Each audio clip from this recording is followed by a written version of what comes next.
छोटा पड़ जाए और हिंदुस्तान की पूंजी जो है वो जो निर्यात हो रही है वो बड़ी हो जाए। अभी बहुत पीछे है।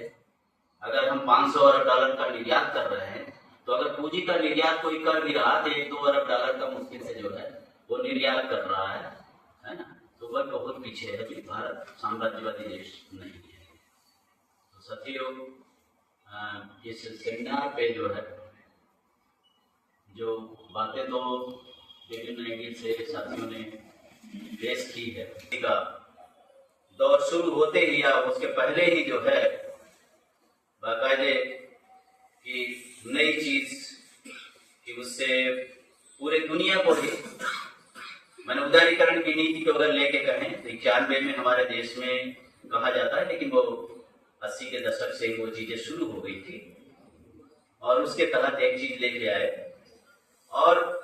जिस संकट को हल करने के लिए और जिन संस्थाओं और जिन साम्राज्यवादी देशों ने उसको लेकर के आया था,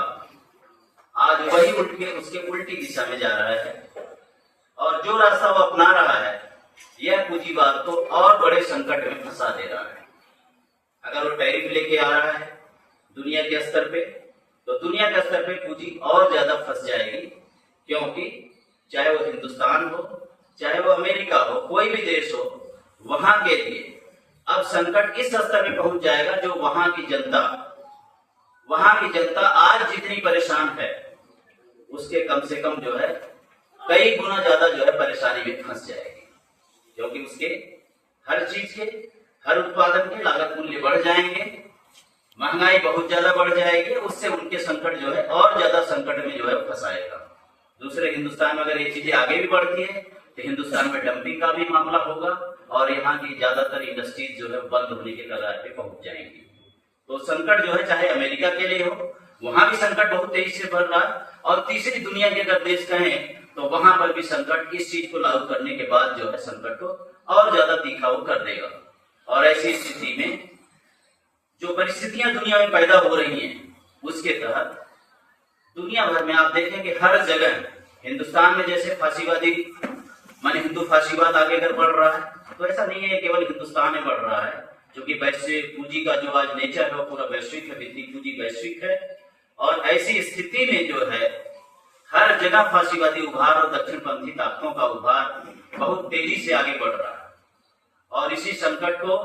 ध्यान में रखते हुए यहाँ के जो पूंजी है वह जैसे जैसे उसे जरूरत है उसी के तहत अलग अलग पार्टियों को वह प्रमोट किया है। 14 के बाद उसे महसूस हो गया कि 12-13 से ही उसे महसूस हो गया कि अब हमें जो है एक ऐसी पार्टी को लेके आना है जो कि फांसीवाद वाले मामले को आगे बढ़ा सके। और बाकायदे गुजरात में जिस तरह से एक्टिविटी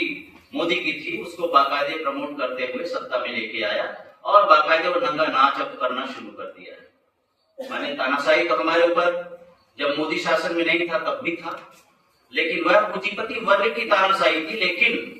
जो जनवादी अधिकार पूंजीवाद ने दिए हैं वो कुछ लागू होते थे, कुछ उसके संस्थाएं हैं, वो संस्थाएं जो है उसके तहत कुछ काम होते थे। लेकिन आज उन ज्यादातर संस्थाओं पे जो है इस माने दक्षिणपंथी ताकतों का एक तरीके से पूरा कब्जा हो गया है, जो कि बाकायदे एक अधिकारी पूंजी जो हिंदुस्तान की है उसके जरिए ही ये कब्जा हुआ है। यहाँ तक की सेना भी अब नहीं बची है, यहाँ तक की न्यायपालिका भी हिंदुस्तान का नहीं बचा है और ऐसी स्थिति पूरी बनती जा रही है। तो इस तरीके से जो है देश बहुत माने एक ऐसे खतरे की ओर आगे बढ़ रहा है फांसीवाद का। और इसी में के जरिए इसी में जब इसी सत्ता को बाकायदे पूंजीपति वर्ग का अधिकारी पूंजी लगातार ये चाहती है कि यही सत्ता में बनी रहे, अभी दूसरी कोई ताकत ऐसी नहीं है जो उसके मुद्दे को, उसके एजेंडे को, पूंजीपति का अधिकारी पूंजी के एजेंडे को आगे बढ़ा सके। वो मोदी को ही सत्ता में रखना चाहता है और इसीलिए कि भिन्न भिन्न जब भी कोई मौका आता है बाकायदे जो है माने युद्ध के, जैसे पुलवामा का कांड हुआ या अभी जो है कह लीजिए पाकिस्तान और हिंदुस्तान के भीतर जो चीजें हुई युद्ध को लेकर के 4 दिन का जो जो भी युद्ध कर लीजिए या जो भी परिस्थिति वो पैदा हुई,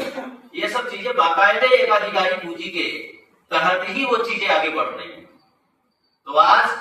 के दौर में कम से कम माने जो राष्ट्रवाद है वह कम से कम हिंदुस्तान के लिए माने फिलिस्तीन और वहां की अगर कहें बात, कुछ ऐसी जगहों पे अगर बात करें तो वहां के लिए सकारात्मक हो सकती है, लेकिन हिंदुस्तान के लिए आज वह एक प्रत्ययवादी चीज बन चुकी है। और उसको प्रमोट करने का मामला बस यही है कि हिंदुस्तान का जो मजदूर वर्ग है, जो गरीब किसान वर्ग है, या दूसरे मेहनत कश तबके हैं हिंदुस्तान के, उनको कैसे तोड़ा जाए और उनके दिमाग को कैसे, जो पूंजीपति वर्ग के खिलाफ उनके दिमाग जा रहे थे, उसको कैसे अंतरराष्ट्रवाद का मामला उछाल करके, कि जैसे पहले मॉकड्रिल किया कि युद्ध से पहले ही तैयारी बाकायदे हो रही है कि युद्ध होगा तो हम कैसे बचेंगे, लाइट बुझाना है, क्या बुझाना है, हर जगह बाकायदा प्रोसेसन किया इस सरकार ने पहले ही। और जिस तरीके से मीडिया ने जो है उसको जो है माने इस्लामाबाद का जो है, इस्लामाबाद रावलपिंडी ये सबका जो है कब्जा करने तक की बातें वो कर देता है, बिल्कुल ऐसी चीजें रचता है, तो बिल्कुल जो है झूठी बातों को जो है तिल का ताड़ बना करके पेश करने का प्रयास करना, दुनिया में बेइज्जत भी हुआ एक तरीके से। तो साथियों बात यही है, आज जो संकट हमारे सामने है, उस संकट में अब दिक्कत यह है कि हमारे देश के भीतर जो आत्मिक ताकतें हैं, इस पूंजीवाद को जो संकट में फंस रहा है उसके निकालने का जो काम है मजदूर वर्ग को, उसके नेतृत्व में मेहनत कश तबकों को जो एक साथ लेके आना है, वह जो आत्मिक ताकतें कमजोर है। लेकिन पूंजीपति वर्ग ये भी देख रहा है, एक अधिकारी पूंजी ये भी देख रहा है कि भाई पास में ही, इससे ये भी तो नहीं होने देना चाहता कि श्रीलंका में जैसी घटनाएं हो जाती हैं, जैसे बांग्लादेश में घटनाएं हो जाती हैं, जैसे नेपाल में घटनाएं हो जाती हैं, या डिएगो गार्सिया में जैसी घटनाएं हो जाती है, इस तरह से भिन्न भिन्न जगह जिस तरीके से उभार लोग परेशान होकर के, चाहे मेहनतकश वर्ग हो चाहे नई पीढ़ी के लोग हो, वह जैसे सत्ता के खिलाफ उठ खड़े हो रहे हैं, तो ये भी डर मौजूद जो है माने इस तरह का। और आज जरूरत जो है बाकायदे संगठनों के भीतर बहस होने की जरूरत है, और मेहनतकश वर्ग को जो भिन्न भिन्न सेटों में जो टूटे हुए हैं उनको एक रास्ते पे आने की जरूरत है। और निश्चित है जो संकट है आज पूंजीपति वर्ग बहुत बुरी तरह फंसा है, और ये फंसा रहेगा, जल्दी निकलने वाला नहीं है। 2007-8 का भी संकट अभी निकला नहीं है, और उससे गहरी पोजीशन में जो है दुनिया के स्तर में जो चीज आ गई है वो आ चुकी है। तो साथियों आज जरूरी है कि जो आंदोलन को आगे बढ़ाना है, मजदूर वर्ग, मेहनतकश वर्ग को, छात्रों को, महिलाओं को, सबको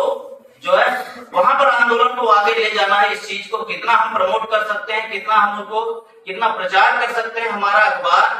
हमारा जो भी जैसे नया चीजें जो आई है, प्रिंट मीडिया के अलावा जो इलेक्ट्रॉनिक मीडिया आया हुआ है, इन सब का हम कितना प्रयोग कर सकते हैं। इन चीजों का प्रयोग करते हुए आज जरूरी यही बन जाता है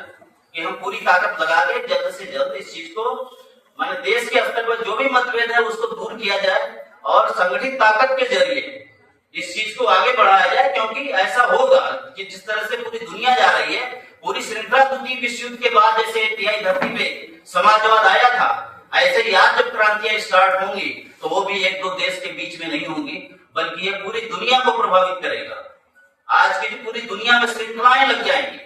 और इसके लिए हम लोगों को बाकायदे तैयारी करने की जरूरत है। और हम जितना हो सके, चाहे छोटा मीडिया किया है क्रांति के दौर में बहुत सारे, प्रौद्धा अखबार ने पूरा पार्टी के कार्यक्रम को और उन सब चीजों को बाकायदे प्रचार किया। उसी के जरिए अगर फरवरी क्रांति की बात करें तो अक्टूबर क्रांति लाने और कार्यक्रम पेश करने में इन सब अखबारों का बहुत बड़ा रोल है। तो आज हमारा जो है हम लोगों का यही प्रयास हम लोगों का होना चाहिए कि ये अपने एक तो आंदोलन, दूसरे जो भी हम पत्र पत्रिकाएं उसकी धारदार कैसे उसके माने मजदूर वर्ग की चीजें, मेहनतकश वर्ग की चीजों को कैसे ऐसा बनाए कि लोगों को पढ़ के अपनी ओर से इच्छा व्यक्त करें कि हमें एक बार चाहिए भिन्न भिन्न जगह से, और उसी को प्रमोट करके हम आगे ले जा करके आंदोलन के साथ साथ पत्र पत्रिकाओं और मीडिया जो इलेक्ट्रॉनिक से लेकर जो भी है उसी को एडवांस करके उसी का प्रयोग करके हम जो है आंदोलन को आगे बढ़ा सकते हैं। यही हमारे लिए एक हल होगा। इसी के साथ मैं अपनी बात समाप्त करता हूं।